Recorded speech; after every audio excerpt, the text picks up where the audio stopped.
দলের সিদ্ধান্ত মেনে ঐক্যবদ্ধ থাকতে হবে, ব্যক্তির স্বার্থে দলকে ব্যবহার করা যাবে না। শনিবার কিশোরগঞ্জ জেলা বিএনপি সম্মেলনে নেতাকর্মীদের এমন শপথ পাঠ করান দলটির ভারপ্রাপ্ত চেয়ারম্যান তারেক রহমান।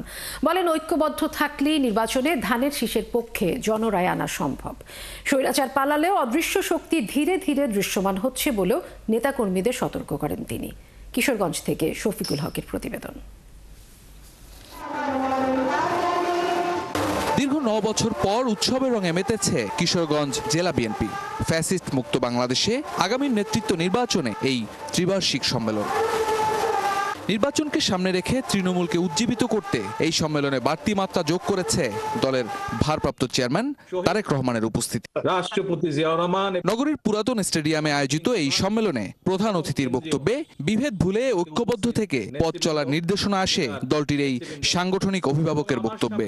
আমরা যদি আগামী ফেব্রুয়ারি মাস পর্যন্ত প্রত্যেকটি নেতা কর্মী এরকম ইস্পাতের মতন ঐক্যবদ্ধ থাকতে পারি, তাহলে আজ যেমন একটি সফল সম্মেলন অনুষ্ঠিত হলো, ইনশাল্লাহ আমরা একটি সফল জনরায় আমাদের পক্ষে আনতে সক্ষম হব। প্রিয় সহকর্মীবৃন্দ, দেশের স্বার্থ বিবেচনা করলে বসে থাকার সময় নেই জানিয়ে দল যে সিদ্ধান্ত দেয় তার পক্ষে কাজ করার তাগিদ ভারপ্রাপ্ত চেয়ারম্যানের। আজকে যদি দেশের স্বার্থের কথা আমরা বিবেচনা করি, দেশের মানুষের অধিকারকে, সেটি রাজনৈতিক অধিকার, দেশের মানুষের অর্থনৈতিক অধিকার যদি প্রতিষ্ঠিত করতে হয়, যা শহীদ রাষ্ট্রপতি জিয়াউর রহমান উন্নয়ন উৎপাদনের রাজনীতি শুরু করে গিয়েছিলেন, সেই অগ্রযাত্রাকে, উন্নয়ন এবং শিক্ষা এবং গণতন্ত্রের অগ্রযাত্রাকে যদি ধরে রাখতে হয়, যদি সামনের দিকে এগিয়ে যেতে হয়, আমাদের আর আজকে বসে থাকার সময় নেই।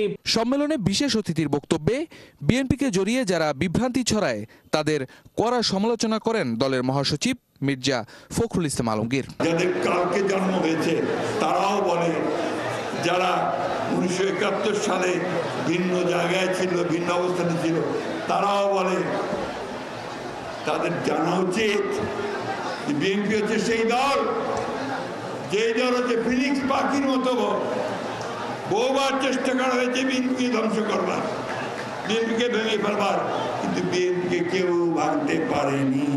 গণতন্ত্রকে রাষ্ট্রীয় পর্যায়ে প্রতিষ্ঠা করতে চাইলে দলের অভ্যন্তরে ও গণতান্ত্রিক চর্চার একান্ত প্রয়োজন, যার ধারাবাহিকতায় কিশোরগঞ্জ জেলা বিএনপির এই সম্মেলন, যেখানে আসছে নির্বাচনকে সামনে রেখে ঐক্যবদ্ধ থাকার পাশাপাশি ভোটের অধিকার প্রতিষ্ঠায় তৃণমূলের জোরালো ভূমিকা প্রত্যাশা করলেন বিএনপির শীর্ষ নেতারা।